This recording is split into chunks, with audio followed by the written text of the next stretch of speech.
ছিল যে আমাদের এখানে ক্যারেক্টার প্যালেট এবং সার্কেল লোগো, যেটা আমি আপনাদেরকে একটা করে হয়তো করে গেছিলাম। আমি বলেছিলাম যে সার্কেল লোগো 5টা করতে, কমপ্লিট করেন নাই, ঠিক আছে? সো এটা আপনার ভুল, হ্যাঁ, আপনাদের সমস্যা। ওকে, দেখেন এইবার আমাদের একটু লেখা আছে টেক্সট অর। কি লেখা আছে? Text or. তো আমরা বলেছিলাম স্যার র‍্যাপ ও উচ্চারণ হয়, তাই না? তাই তো নাকি? আচ্ছা, তো এই টেক্সট অর এর কাজ বলতে কি বলে দেখেন, আমি কিছুটা কাজ এখানে এই করে নিয়েছি। টেক্সট অর এর কাজ হচ্ছে এই সাধারণত দেখবেন তো ম্যাগাজিন ডিজাইনগুলো করা হয়। একটা ইমেজ থাকে এবং ইমেজের দুই পাশে লেখাগুলো দেখবেন যে এভাবে ছড়িয়ে যায়, তাই না? তো এটা আমার সামনে আসছিল, আমি জাস্ট স্ক্রিনশট দিয়ে রাখছিলাম আপনাদেরকে দেখাবো বলে বা বোঝাবো বলে যে এটা হচ্ছে এর কাজ হচ্ছে এটা, ঠিক আছে? আচ্ছা, এখন আমরা কি করব, এটা দেখার পরে আমি যখন এটা দেখাবো, এর পরে আমাদের এখান থেকে আমরা ম্যাগাজিন ডিজাইন অর্থাৎ আপনাদের প্রথম আজকে ডিজাইনে প্রবেশ করাবো। এখান থেকে এই যে ম্যাগাজিনগুলো আছে, আমরা এরকম ধরনের ম্যাগাজিনগুলো আজকে ট্রাই করব করার জন্য। আমাদের কিন্তু ডিজাইনের পার্ট আছে আরো নিচে। আমরা যদি যাই, আমাদের ডিজাইনের পার্ট এখান থেকে শুরু, এটা আমাদের মেন প্রজেক্ট এখান থেকে শুরু, ঠিক আছে?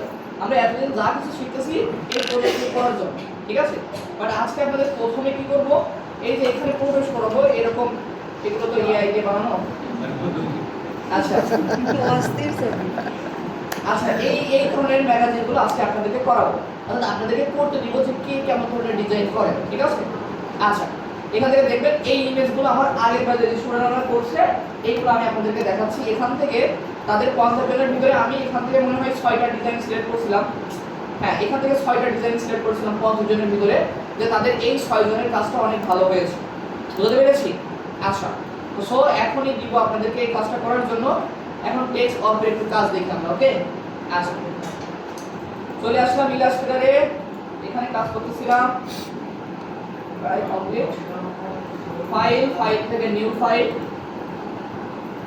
দেন এখান থেকে আমরা একটা পেজ দিয়ে দিলাম, পিক্সেলে একটা পেজ দিয়ে দিলাম প্র্যাকটিস করার জন্য, এখান থেকে ক্রিয়েট দিয়ে দিলাম, ঠিক আছে?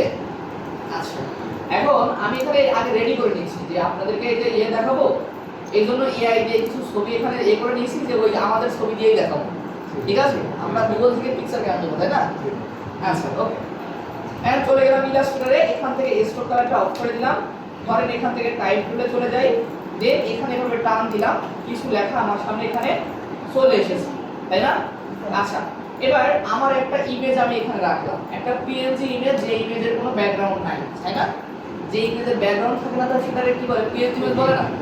তো আমি আমার ফাইলে গেলাম, এখান থেকে একটা ইমেজ আমি এখানে ধরে নিয়ে চলে আসলাম, এখান থেকে একটা ইমেজ নিয়ে আসলাম, চিনতে পারবেন না, ওকে? এটা এমবেড করে দিলাম, ওকে? আচ্ছা, এখন এই ইমেজটা আমি মনে করেন যে এইখানে রাখতেছি, বা যেভাবে আমাদের বড় করা লাগে আমরা এখান থেকে শিফট করে বড় করে নিব, ঠিক আছে? আমি চাচ্ছি যে আমার এই লেখাগুলো আমার ইমেজের চারপাশে দিয়ে থাকবে, ঠিক আছে? তো আমি এটাকে ধরলাম, ধরার পরে আমার ইমেজটাকে ধরলাম, এটাকে ধরে আমরা চলে গেলাম অবজেক্ট, এখান থেকে আমরা একটু নিচের দিকে চলে যাব।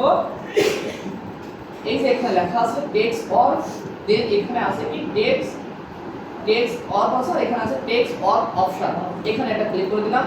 দেওয়ার পরে এখানে একটা কত 6 পিটি, অর্থাৎ বোঝাতে যাচ্ছে যে আমি আমার এই ছবির সাথে লেখার দূরত্ব আমি কতটুকু চাচ্ছি। তাহলে এখানে 6 পিটি আছে, আমি করে দিলাম ওকে। এখন আসলো না, এখন শর্ত হচ্ছে কি এটাকে মেক করতে হবে। এইটাকে ধরে আবার অবজেক্ট টেক্সট অর, দেন এখান থেকে হচ্ছে মেকে দিলাম একটা ক্লিক। অর্থাৎ দেখেন আমি আমার ছবি ছাড়া আমার লেখাগুলো দূরত্বে কিন্তু অলরেডি চলে গিয়েছে, তাই না?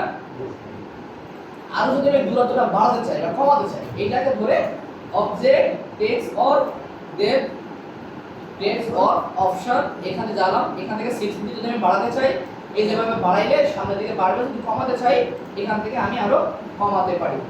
বুঝাতে পেরেছি?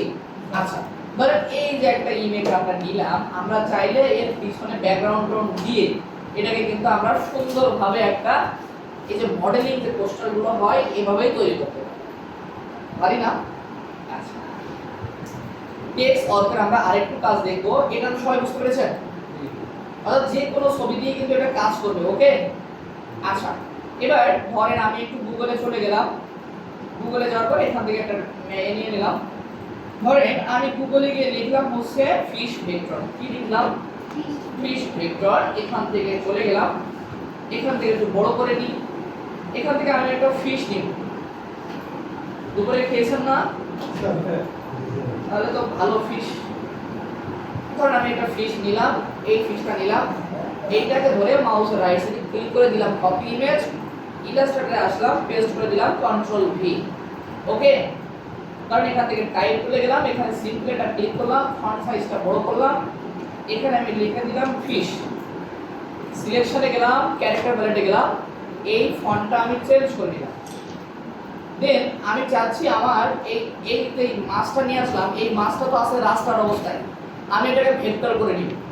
এটাকে ধরে ইমেজ পেজে একটা ক্লিক, দেন এক্সপান্ড, মাউসের রাইট সাইডে ক্লিক, আনগ্রুপ।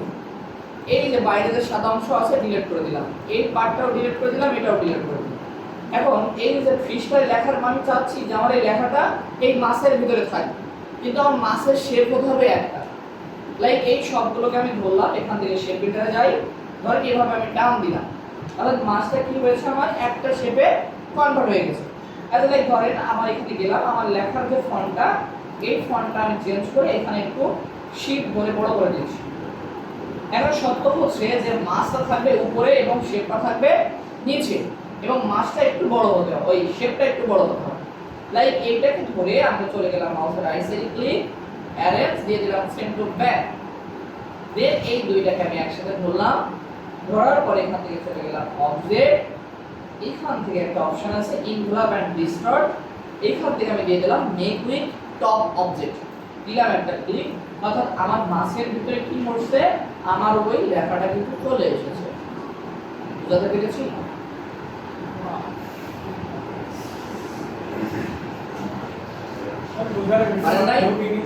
হ্যাঁ, ভেক্টর লিখলাম, ঠিক আছে, এই কাও ভেক্টর লিখলাম, এখান থেকে ইমেজে চলে গেলাম, আমি একটা ইমেজ নিব। হ্যাঁ, এখানে ধরেন এই প্রথম ইমেজটা আমি নিলাম, কালারফুল ইমেজ গুলো কি সমস্যা কি?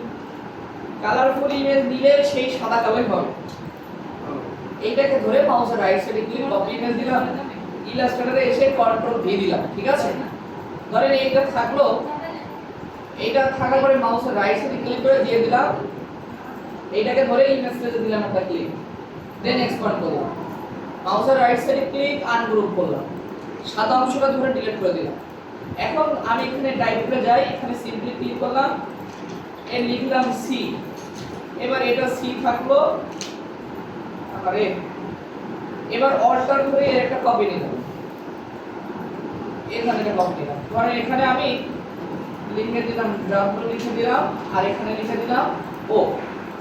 এবার এটার একটা কালারটা আমি চেঞ্জ করে দিচ্ছি, একটা লাল কালার দিলাম, একটাকে ধরে হলুদ কালার দিলাম, আর একটাকে ধরে এখান থেকে গ্রিন কালার দিলাম। ওকে, এখন আমি চাচ্ছি এই তিনটা অবজেক্ট আমার এই কাওয়ের ভিতরে থাকবে। এটা কিন্তু আমার আলাদা আলাদা অবজেক্ট আছে না, নাকি? আচ্ছা, আমি মনে করি যে এই গরুটাকে তিনটা ভাগ করব। ধরেন আমি এখান থেকে লাইন তুলে গেলাম, এখন এখান থেকে শিফট করে একটা লাইন টানলাম, বুঝলেন? ধরেন এটার স্ট্রোকে, এই স্ট্রোকে একটা কালার দিয়ে দেব, সিলেকশনে যাই, এই যে থাকলো অল্টার ধরে একটা কপি দিয়ে দিলাম, এখানে অল্টার ধরে আরেকটা কপি নিয়ে নিলাম, অল্টার ধরে দেন আরেকটা কপি। ওকে, কয়টা ভাগ হলো? তিনটা। মানে সম্পূর্ণটাকে ধরে শেপ বিল্ডারে গিয়ে ডিভাইড করে, পাথ ফাইন্ডারে গিয়ে ডিভাইড করে দিলাম, মাউসের রাইট সাইডে ক্লিক আনগ্রুপ করে দিলাম। এবার এই সাইডের যেগুলো আছে এগুলো আমি কন্ট্রোল 2 দিয়ে লক করে দিলাম। আমার এই তিনটা ভাগ আছে, তো আমি এই তিনটা ভাগের আলাদা আলাদা কালার মনে করেন যে এখানে দিয়ে দিচ্ছি।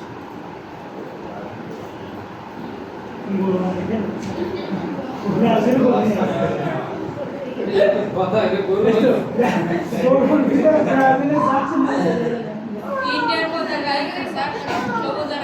ধরেন এই যে আমি শিফট অল্টার ধরে আমার এই যে ওটা আছে, ধরেন ওটাকে বড় করে নিলাম। আমি যদি চাই যে আমি ওর ফন্টটা চেঞ্জ করব, তাহলে এই লম্বা লম্বা একটা ফন্ট নিলাম, এই ফন্টটা নিলাম, এটা এখানে আমি রাখলাম, দিয়ে এই দুইটা অবজেক্টকে আমি একসাথে ধরলাম, ধরে চলে গেলাম অবজেক্ট, এনভেলপ ডিস্টার্ট দিয়ে দিলাম মেক উইথ টপ অবজেক্ট। অর্থাৎ আমার ওর ভিতরে কিন্তু চলে আসছে। ধরেন এই সিটারও আমি পরিবর্তন করে নিয়ে এখান থেকে একটা লম্বা লম্বি সি হইলে আমার এদিকে ভালো মানাবে। তো আমি আরেকটা সি নিয়ে নিলাম, এটা একটু বোল্ড টাইপের হইলে আরো বেশি ভালো মানাবে, বোল্ডই আছে। তো এটাকে একটু শিফট করে বড় করে নিতে হবে। দেন এইটাকে পিছনে পাঠিয়ে দুইটাকে একসাথে ধরে object envelope distance make with top object. বুঝছেন? বুঝতে পেরেছেন কি? পারবেন? আচ্ছা, এইটাকে ধরে শিফট ধরে একটু বড় করলাম, ওই যে পিছনে গেল, এটাকে একসাথে ধরলাম object envelope distance make with top object. কি হয়েছে? হ্যাঁ দিয়ে দেবো। না ছবিতে হবে কেন, এগুলো তো আমরা ভেক্টরে করতেছি, তো আপনার ইমেজটা ভেক্টর হতে হবে। এই যে দেখেন এখন হয়ে গেছে কি একটা কাও, বুঝতে পেরেছি? আমি যদি এখন চাই যে আমার কাওয়ের কালার পরিবর্তন করব, তাইলে এখান থেকে আমি পরিবর্তন করব। বুঝতে পেরেছেন? মাথাটা আবার কি কালার করব? এই বুঝতে পেরেছি?